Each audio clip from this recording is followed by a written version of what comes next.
Na economia de hoje, que é toda baseada em conhecimento, a inovação não é mágica, não surge do nada. Pelo contrário, ela é tecida, sabe, como um tecido mesmo, a partir de três fios super importantes. E quando esses fios se entrelaçam, aí sim temos um verdadeiro motor para o crescimento tanto económico quanto social.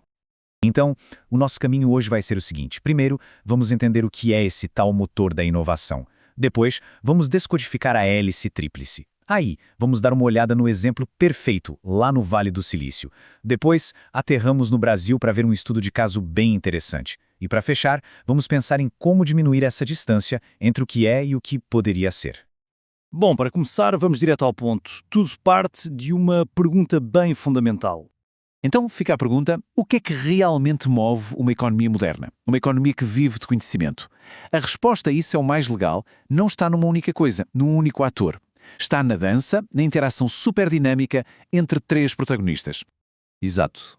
Universidade, indústria e o governo. Essas três esferas. Pensem, a academia com a pesquisa, o setor privado com o mercado e as políticas públicas com a estrutura.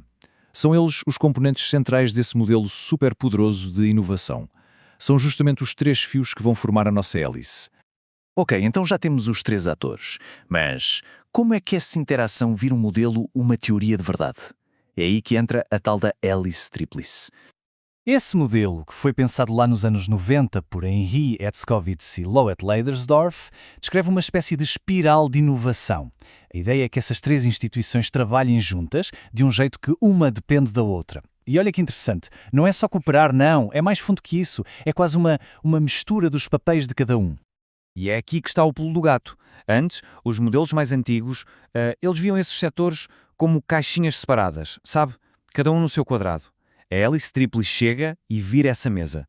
A palavra-chave aqui é sobreposição. As fronteiras ficam porosas, permeáveis. E isso cria uma sinergia, uma energia que alimenta um ecossistema muito, mas muito mais dinâmico. Isto leva-nos a um conceito que mudou o jogo, o da universidade empreendedora.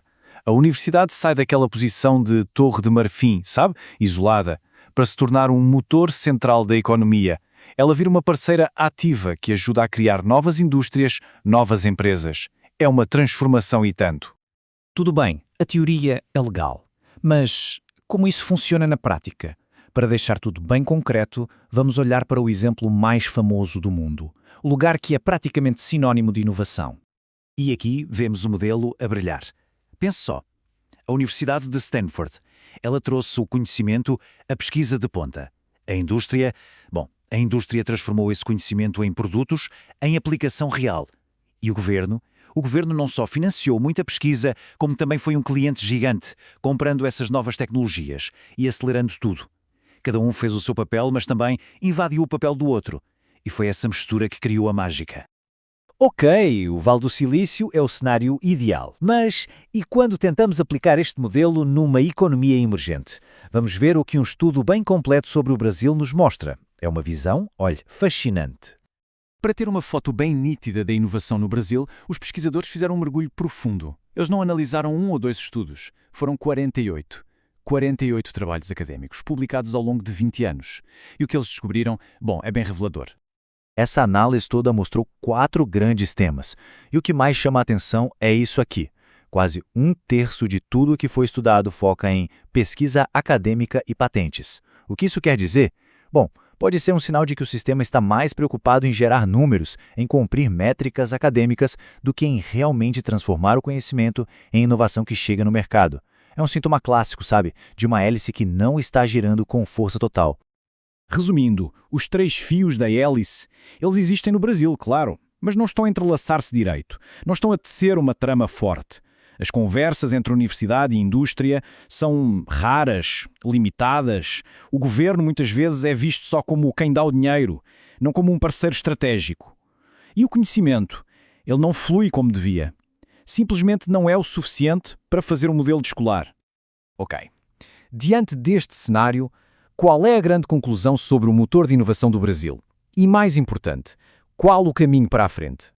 A conclusão é direta. A contribuição das universidades brasileiras para a inovação tecnológica está bem abaixo do que poderia ser. Ou seja, As peças do quebra-cabeças estão todas lá, mas o sistema está a operar abaixo do seu potencial. Porquê? Porque as interações, o tal do entrelaçamento dos fios, ainda são muito fracas. E isto deixa-nos com uma reflexão final importante.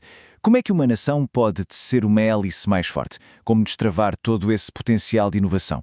A questão, talvez, não seja criar mais universidades ou mais empresas, mas sim fortalecer as pontes, as conexões entre as que já existem. A chave, no fim das contas, não parece estar nos fios separados, mas na força do tecido que eles formam juntos.